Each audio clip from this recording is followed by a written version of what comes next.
చాలు ఆ టీవీ ముందు కూర్చోవడం తప్ప చేసే పని ఏమనుందా? ఎప్పుడు పెళ్ళాం తెచ్చిపెడితే కూర్చొని తినడం కాదు. జాబ్ పోయి ఎన్ని రోజులు అవుతుంది? వేరే జాబ్ ఏదైనా చూసుకున్నారా లేదా? ఈరోజు ఇంటర్వ్యూ ఉంది, వెళ్తాను. ఇంకెన్ని రోజులు ఇంటర్వ్యూకి వెళ్తారు? కొంచెం కూడా బాధ్యత లేదు. వెళ్ళేటప్పుడు కరెంట్ బిల్ కూడా కట్టేయండి. ఆఫీస్ టైం అవుతుంది, వెళ్తున్నా.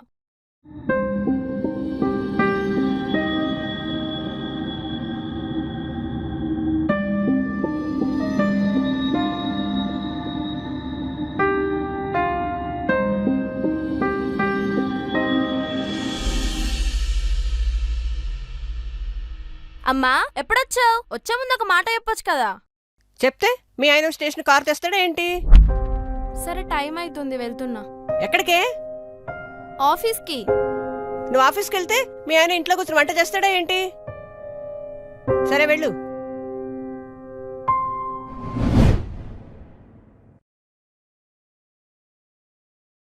అమ్మా, బాగున్నారు అత్తయ్య గారు? ఈ మర్యాదకేం తక్కువ లేదు. ఖాళీగానే ఉన్నావా? ఇంకా ఎన్నాళ్ళు మా అమ్మాయి మీద పడి తింటావు? జాబ్ సర్చింగ్ లో ఉన్న అత్తయ్య గారు. ఉద్యోగం లేని మగాడు ఇల్లు నేను చూసుకుంటాడు, పెళ్ళా నేను చూసుకుంటాడు.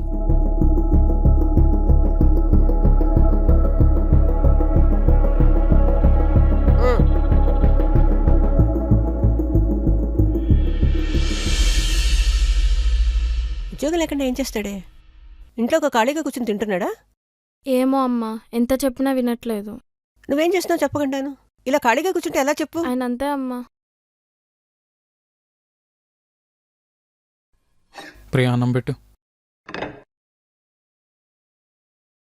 మా అమ్మాయిని తీసుకెళ్ళిపోదాం అనుకుంటున్నాను. ప్రియా, మళ్ళీ ఎప్పుడు వస్తున్నావు? తను రాదు. పెళ్ళైతే మా అమ్మాయికి ఏ కష్టం రాకుండా చూస్తావనుకున్నాను, కానీ ఇలా కష్టపెడతామని చేయలేదు.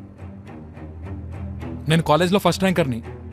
ఆఫీస్లో ఇప్పటిదాకా 2 సార్లు బెస్ట్ ఎంప్లాయ్ అవార్డు తీసుకున్నా. కంపెనీ లాసెస్లో ఉండి సడన్గా నన్ను ఉద్యోగం తీసేస్తే నా తప్పేముంది అత్తయ్య?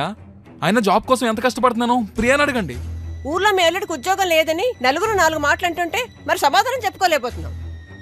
ప్రియా, నేను ఎంత కష్టపడుతున్నానో, జాబ్ కోసం ఎంత ట్రై చేస్తున్నానో నీకు తెలుసు కదా. ఆ మాట మీ అమ్మకి చెప్పొచ్చు కదా. నేను ఇంట్లో పనులు చేసి బయటికెళ్ళి కష్టపడొస్తుంటే ఎంత కష్టంగా ఉంటుందో తెలుసా మీకు? మీరు ఇప్పుడే ఇలా ఉన్నారంటే పిల్లలు పుట్టాక చేతగాని వల్లనే తయారవుతారు. నేను మీతో కాపురం చేయలేను.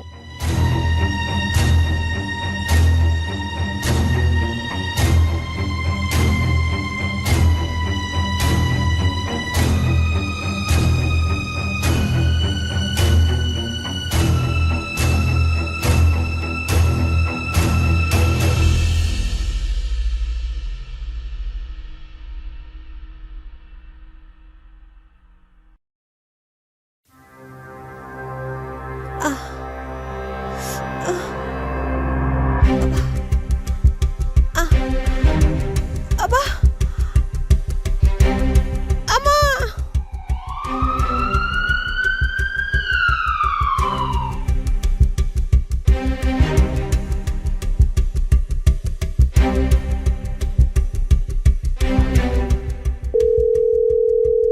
హలో, చెప్పు. బాబాయ్, అది అమ్మకి హాట్ స్ట్రోక్ వచ్చింది. డాక్టర్స్ అర్జెంటుగా స్టంట్ వేయాలంటున్నారు. ఒక 5 lakhs అప్పుగా సర్దుతారా? మళ్ళీ ఇచ్చేస్తాను. డబ్బులా? మాకు ఇల్లు కట్టుకోవడానికే డబ్బులు లేవంటే నువ్వు మళ్ళీ వచ్చి డబ్బులు అడుగుతున్నావు. ఇల్లే కదా బాబాయ్, ఎప్పుడన్నా కట్టుకోవచ్చు. మనిషి ప్రాణం కదా, మనలో మనం తోడుండకపోతే ఎలా? మొన్న ఆస్తి తగాదాల్లో మీ అమ్మ ఎంత పవర్గా మాట్లాడింది. అప్పుడు గుర్తు రాలేదా బంధాలు బంధుత్వాలు? ఆపరేషన్ అప్పుడు పిలువు, వస్తాం. హలో హలో హలో బాబాయ్, హలో.